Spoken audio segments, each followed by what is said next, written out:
comedian has been patiently waiting all night. Rachel.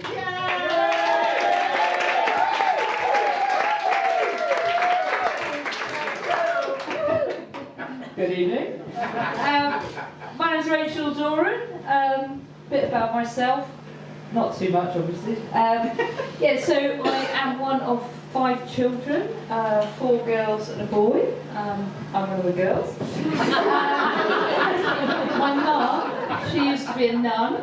Obviously, having 5 children wasn't her greatest career move. Yeah, so my siblings, I'm due to go up to Wales to see my sister at Christmas. She lives in Aber. It's been a long time since I've been up to see her. About 20 years, actually.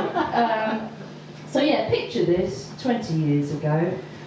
Me and my partner Wendy, all excited, heading up to Wales for the weekend. You know, it's a Friday, big party, fabulous. So we get there, and I said to my sister, I said, so what's the plan? So she says, well, Rich, she said, what we're going to do is, we're going to go down the pub, the Bailey, then we're going to go to the Chevron, local nightclub, and then we're back here for a big party.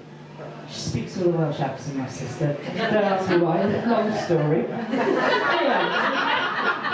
so I said, that sounds fabulous. Because obviously when I'm there, I speak with a Welsh accent. Don't ask me why. So anyway, we get there and chucks our bags down, and off we head to the Bailey, the pub. So gets there, my sister's partner, Jock, flings open the door. The pub is absolutely heaving, and he says, "It's Rachel and Wendy!" And no word of a lie, every person in that pub stood up and said, "The lesbians from London!"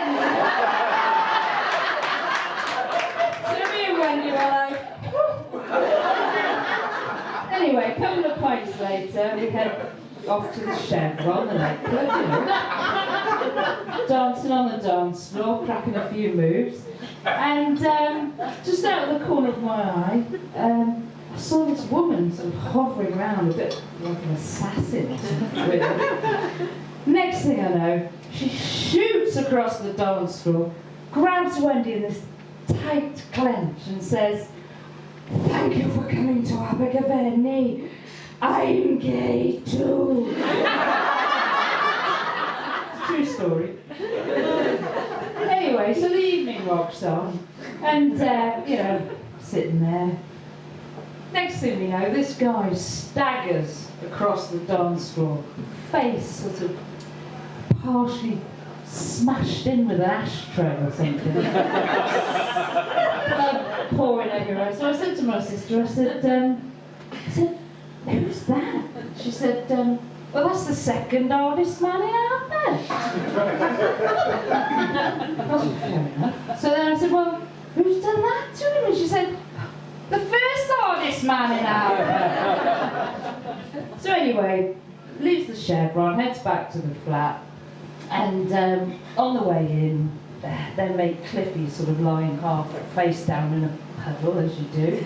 And I said to Jock, I said, "Is Cliffy alright? Is he alright?" No, he's sort of lying there, a bit unconscious in the puddle. He's alright, but just too many pills, you know, he'll be alright. So, so we just left Cliffy, you know, face down in the puddle, into the party.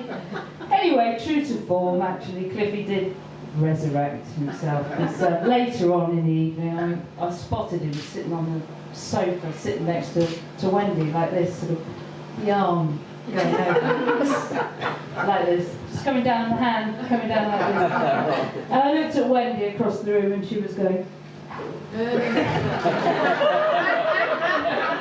anyway, so been a long night. It's about 2, 3 in the morning. We were like, let's just get to bed. So we got to bed, got into bed, in the flat. Next thing we know, the speakers are sort of dragged down the corridor, cranked up, lying in bed. It's like, oh my God.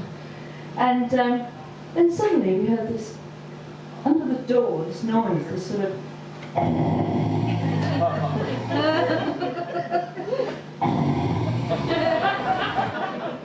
we looked at each other, and then there was this voice. "Wanna girls?" It's Butch. Now Butch is Jock's sister's husband, built like a brick shithouse, hands like shovels, so... It's Butch. What are you two lesbians doing? So, every piece of furniture in that room, we stacked it against the back of that door. Had about an hour's sleep. We got up and we fled at the crack of dawn. And they were all still up, waving us off. Bye! Bye!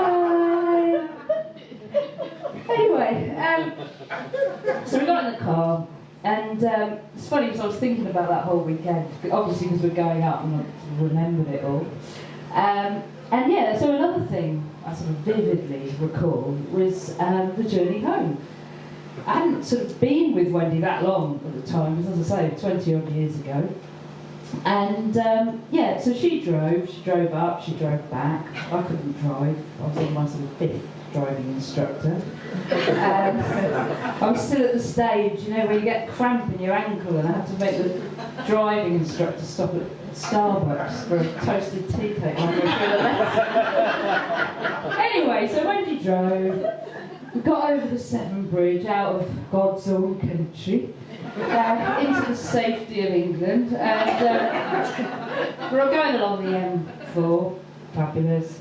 Hit the M25. I've had my, you know, my midget jams, I've had my chocolate eclairs, and 20 packets of frizz. Trying to relax a bit, you know, for the weekend. I'm sitting there in the passenger seat, and then I noticed this guy just pulling up, you know, undertaking, I think it's called, isn't it? She was undertaking like this. And I thought, it's a bit rude, you're not meant to do that. Anyway, next thing I know, he pulls in front of us. And I thought, wow, you know, fair enough. I know you're not meant to do that, but that's fine. And then suddenly, at mega decibels, sort of breaking my eardrum, I hear Wendy shout, "What's that fucking dildo doing, man?" This is Geordie. Anyway, she puts her foot on the accelerator. She pulls the car out into the fast lane, draws parallel with this guy, puts the window down, or I think it might have been down like this, on my side. And she locks eyes with this guy like this. She goes like this, and she goes, "Oi, you little winky!" I looked at her, and a car chase did ensue. And, yeah, it was like that moment, you know, in the movies where, you know, you've just escaped the cycles and the hill. You've managed to get over the Severn Bridge, and then you realise that you're in the car with a fucking nutter.